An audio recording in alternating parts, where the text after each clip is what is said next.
We hope desperately that the killer will be found, but we didn't come here to prove our innocence. But to the degree that we can get the police focused on looking at someone else besides us, then we will have accomplished something. Did they ask you specific questions about other possible suspects during these 1.5 days? Certainly. A few, yeah. And were you able to help them? I hope so. I don't know. He told me that no one has been cleared in this investigation. Except Burke. I got nightmares in my head, I fear thoughts build up until I can't feel. My mind fills up into a creature, and it haunts me somewhere much deeper. I got nightmares in my head, I fear. Hello and welcome to True Crime Rocket Science, the most authentic voice in true crime. I want you to imagine you're a lawyer or the chief of police or a detective, and you're ushered into a room and Patsy Ramsey's sitting there. And let's say for the sake of argument, either you don't believe Patsy is guilty or someone told you she isn't, or your job is not to find out or pursue Patsy's guilt, but who Patsy thinks killed JonBenet. Sound fair? Just a hypothetical scenario. So it's your job to sort of go into the room and deal with this particular woman and find out, what does she think happened in this case? Now, even if it doesn't make sense or doesn't sound fair, imagine that is the brief. Please go into a room and ask Patsy who, and this is in August of 2000, her prime suspect is. Sounds simple, right? Well, this actually happened, and you're not going to believe how hard it was to get Patsy to just commit to an answer. On paper, the question should go something like this. You, the investigator. Hi, Patsy. My name is whatever your name is, right? Who, now, do you think killed JonBenet? And then you'd imagine that Patsy would just answer the question. In other words, it ought to have been question, answer, done in less than 20-30 seconds. So easy. So simple. Before we get to that, if you haven't subscribed to the channel, please do. By the way, I'm starting already with the McCann review of that Netflix series. Check out, I've already put a video up. Look out for that. I'll put a link to that at the end of this video as well as in the description. If you find this analysis worthwhile, please hit the thanks button and let's get started. So do yourself a favor and have a look at all of this text. Right, so the question is quite simple. Patsy, who do you think killed JonBenet? And look at all of this text. If you just scroll down, that is how long it took to get Patsy to sort of frog march her in the sense of question and answer, just to get her to concede a name. And when she does, she even gets that name wrong and has to be corrected. You'd imagine in a police situation like this, I want to tell you my ideas, I've got this information, I've got this on my heart, and yet it's like pulling teeth trying to get Patsy to answer this question. Now, in fairness to Patsy, she was on medication, and I suppose one could say this might have had some impact on her cognition. On the other hand, even if you're drunk, seriously sleep deprived, and just been hit by a frying pan, how hard is it to answer the question, who do you suspect in the murder of your daughter? Anyway, let's begin this process of going through her statements. So this is during the 2000 police interview, and I think she's being asked the question by Kane, and he says, I just want to make a record on it. Are you taking any medication now? Patsy says, yes, I am. What do you take? Zoloft. And what's Zoloft? Patsy says, Zoloft is for treatment of post-traumatic stress disorder.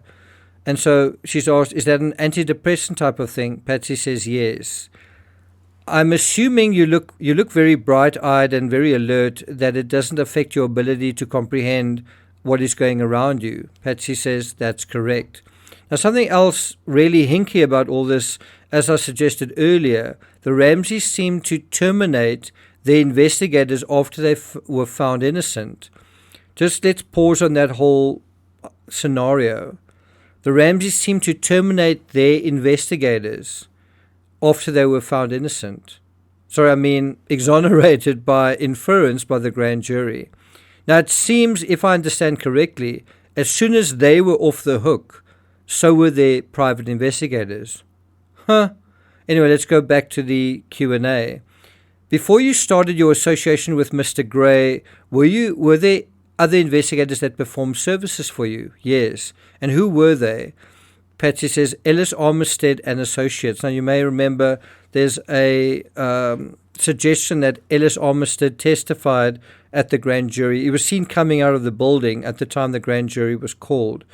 Patsy's asked, and your association with Mr. Armistead goes back to 97, is that correct? Patsy, yes. And how long was he in your employ?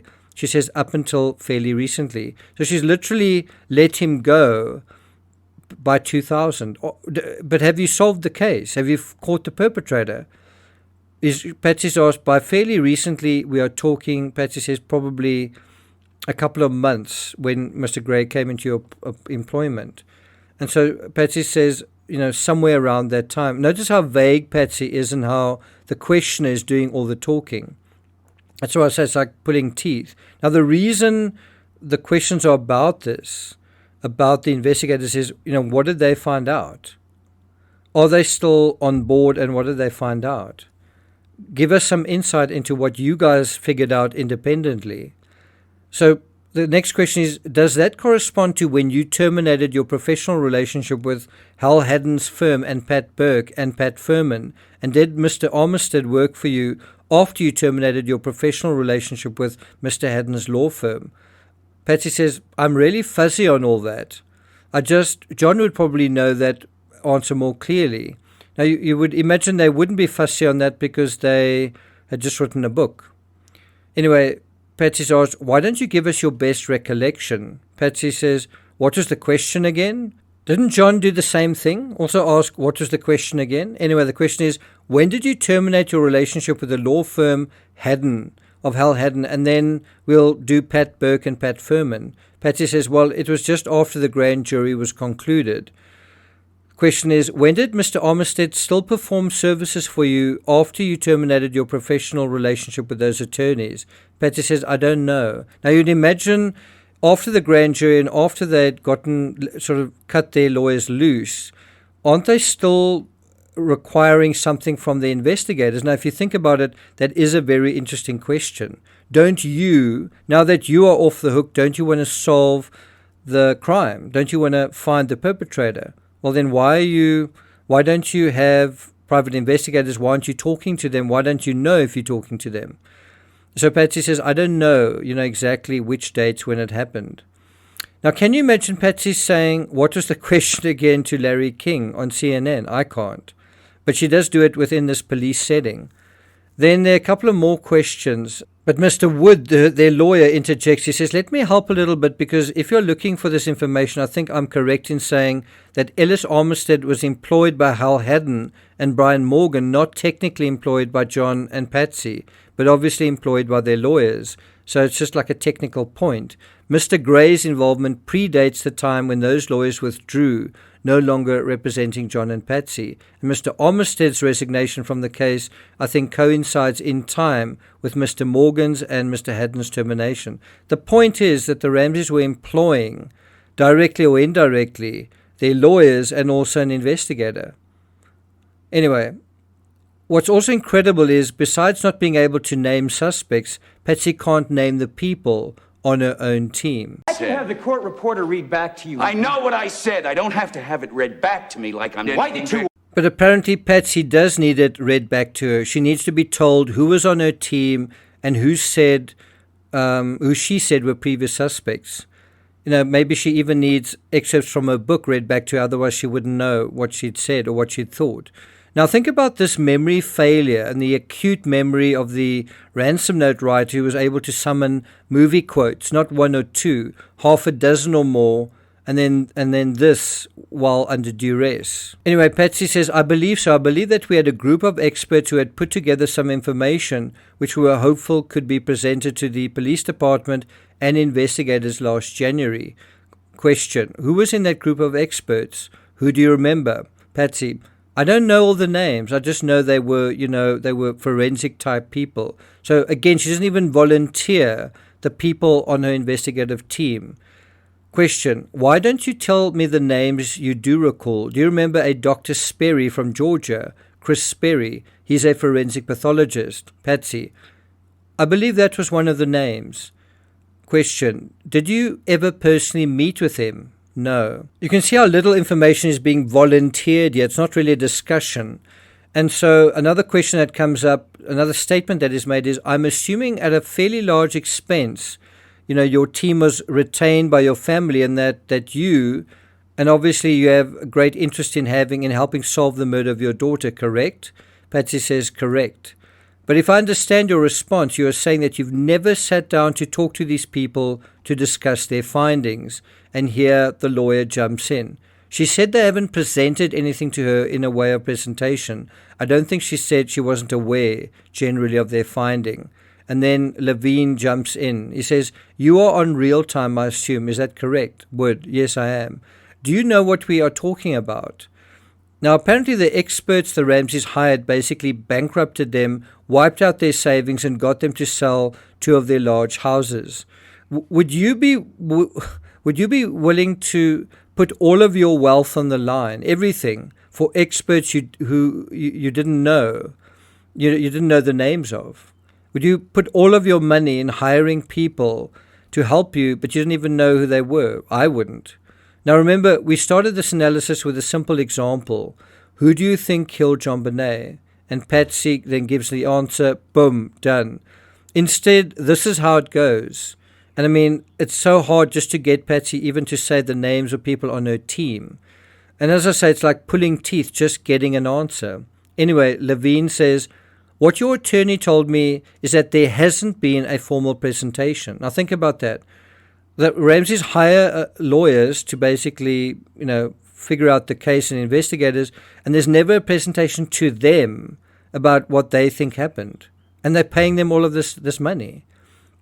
So anyway, Levine says, let's talk about informal. Have you sat down personally and talked to any of these people that were retained in order to find out what they've uncovered in this case? And incredibly, Patsy says, I have not, no. Think about it, she's on PTSD medication. That's how much all of this has affected her.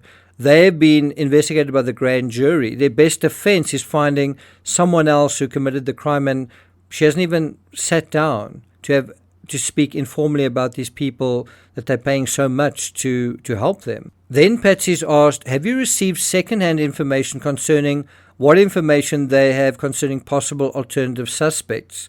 And that is an alternative to you and John, obviously. And Patsy says, I don't remember them saying anything about specific suspects. Just think about those words. I don't remember them saying anything about specific suspects. The police are trying to get some information about who the Ramseys think did it. And you've just heard at the beginning of this clip, John saying, we need the police to investigate other people. Well, who do you want us to investigate?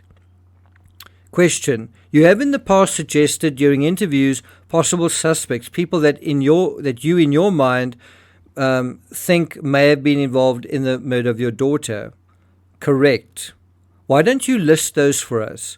Who have you stated you believe at some point in time was involved with the murder of your daughter? Once again, the lawyer jumps in. He says, now you have those prior statements. Levine says, yes, I do. Wood, then excuse me, Levine, pardon me, sir. Wood, in all fairness, you are asking her to simply repeat what she's already told her, which is exactly what we said we weren't going to do here today. Levine, that is correct. Then Kane says, obviously the last statements that we have are 2 years ago. So maybe if we ask, Wood interrupts, ask if there's anybody that she knows by name since when she last talked with you all. That is absolutely fair. I would, let her answer that, but to ask her who she's told you about in the past would almost require her to be familiar with every statement she has given you all over 4 days or so. I think that should be 4 years or so. But I mean, how hard could it be? The people that they've suspected in the past, how hard could that be? I could list them. And she hasn't prepared to do that today because we weren't going to go into those areas. Kane.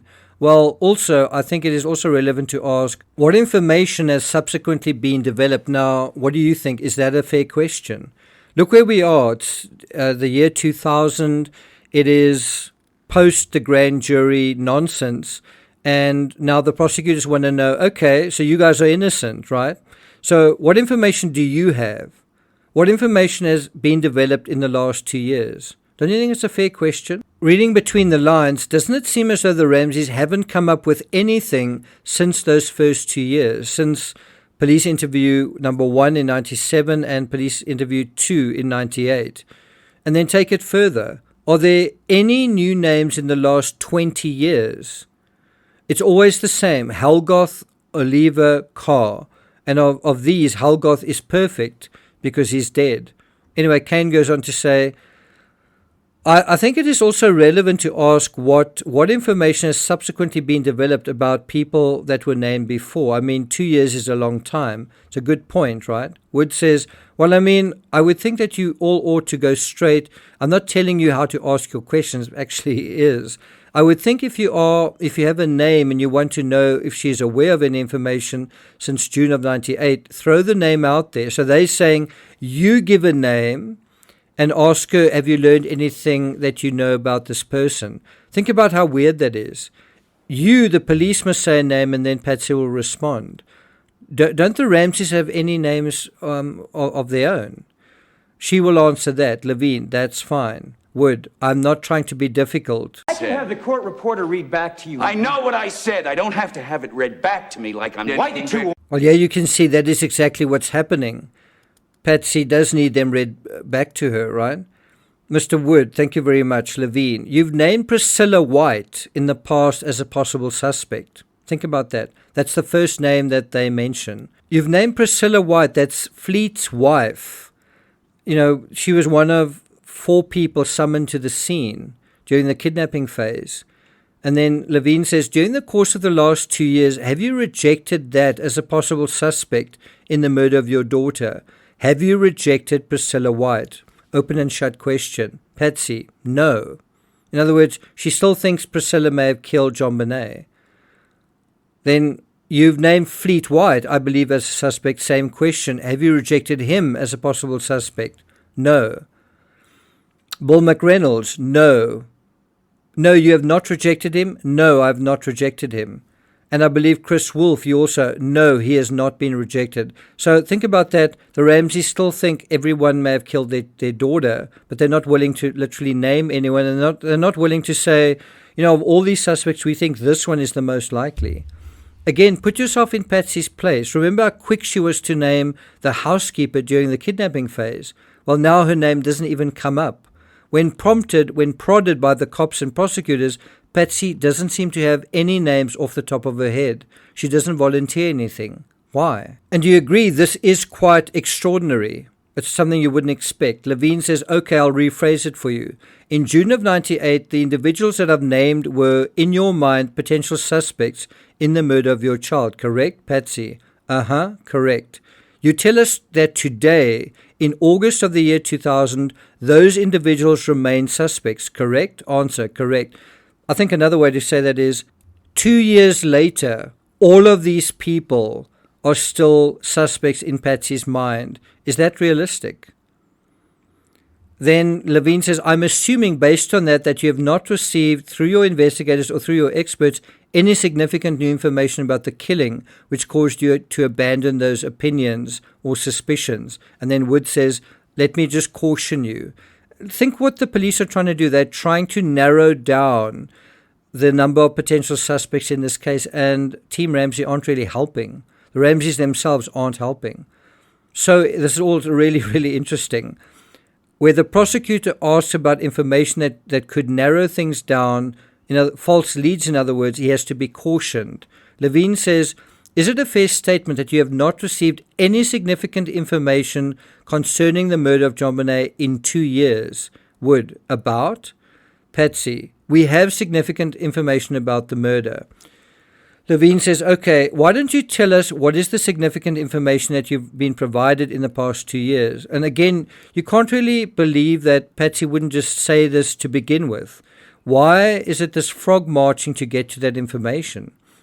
Levine says, I'm not going to ask you months and days when you found this out, but I would like, Wood says, specific information as to specific people And then he says, specific information concerning the killing generally, and you can block it out any way you want. So it's basically, Patsy's asked, can you tell us about anything specific that you know? And then Patsy answers with, well, I don't know a lot of, that's her answer.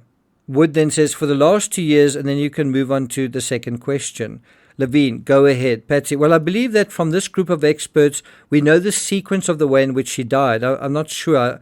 I don't think I know. There may be other things that that group had to present, but that is the one thing that I can remember. Otherwise, I think Mr. Gray has turned over everything, any piece of anything that he thinks is significant to the police department, including just recently a pair of high-tech boots that were obtained from one of the suspects. We don't know what has happened with that since, and we would like to know. Anything else? No. Then Levine says, okay, let's talk about the high-tech boots. You said you believe that a suspect had a pair of high-tech boots that were sent to us. Patsy nods her head affirmatively. Who is that? And then she says, his name is Helgoth or Go Gather. I mean, this is absolutely ridiculous. And so the question is, this is the man who, and then you can read the words on screen. Patsy says yes. So that is Patsy's number one suspect, a guy who's dead. And of course, Patsy's assuming no one's going to know about what's in the grand jury investigation, including this whole thing that Burke had high-tech shoes. Instead, it's about this guy had high-tech shoes. Anyway, Levine says, how is it that your team, for lack of a better word, how is it that your team came into possession of those? Do you know? Now, can you believe that Patsy doesn't even know the guy's name? Patsy's supposed to be helping them, and she can't even present the guy's name correctly. Her number one suspect, in terms of the murder of her child, remember her saying, I loved that child. She can't even say his name, get his name right. Do you think it's genuine amnesia, given they wrote a book, or pageantry? I mean, Go Gather is pretty funny, but what do you think is going on here? Do you think Patsy's deliberately obfuscating, or that she really doesn't remember his name? Anyway, Patsy says, I understand that he, and you can read the words, died on the 14th of February 97. So Helgoth basically was out of the picture by as early as 3 weeks since JonBenet died. He was in the possession of a stun gun, and we believe, as far as we can tell, that it was an air taser stun gun. Now, that's another area that we know has been debunked. Certainly, if you accept Kolar's investigation on the matter, she says that apparently matches the markings that were found on JonBenet's body, and he owned a pair of high-tech boots that appeared to be the same size as the footprint found at the crime scene. And then Levine says, that information, I'm assuming, comes from the work that was done by Mr. Gray. Is that the source of that? If I'm incorrect, tell me what the source is. Patsy says, yes, I think. Consider what we've just dealt with in the context of you've supposedly been exonerated, and the investigators want to know your best guess about who else they should look at, and they're asking you that. Who else should we look at so that we can help you? Help me help you. And in the reality of that scene from Jerry Maguire, the guy bursts out laughing when Jerry makes this sincere request or comment. And we see the same in a way from Patsy. Patsy's reluctant. She sort of can't help them. Why? Anyway, Levine goes on to say, Mrs. Ramsey, we have a lot of questions today.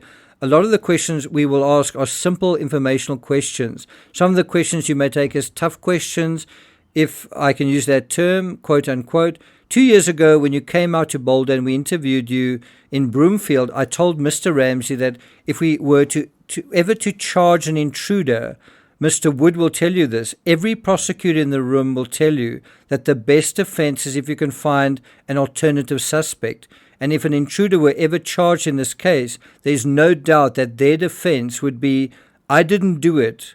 Why? Because Mr. and Mrs. Ramsey did it. And in order to raise the reasonable doubt about their own guilt, they would harp on that throughout the entire trial. And as a result, those types of questions that would be asked by defense attorney representing an intruder need to be answered, and we need to ask you those questions. We need to know what is the answer to those questions. Do you understand that? Do you appreciate that we ask the question? We need to have an absolutely honest answer, because if we get a defensive answer, if we get an evasive answer, all we are doing is playing into a defense sometime down the road. Some defense attorney is going to use that to say, my guy didn't do it, John and Patsy Ramsey did it. Do you understand that? And then Mr. Wood jumps in. There's no PR stunt involved. It's time for the media to understand at least a couple of things about John and Patsy Ramsey.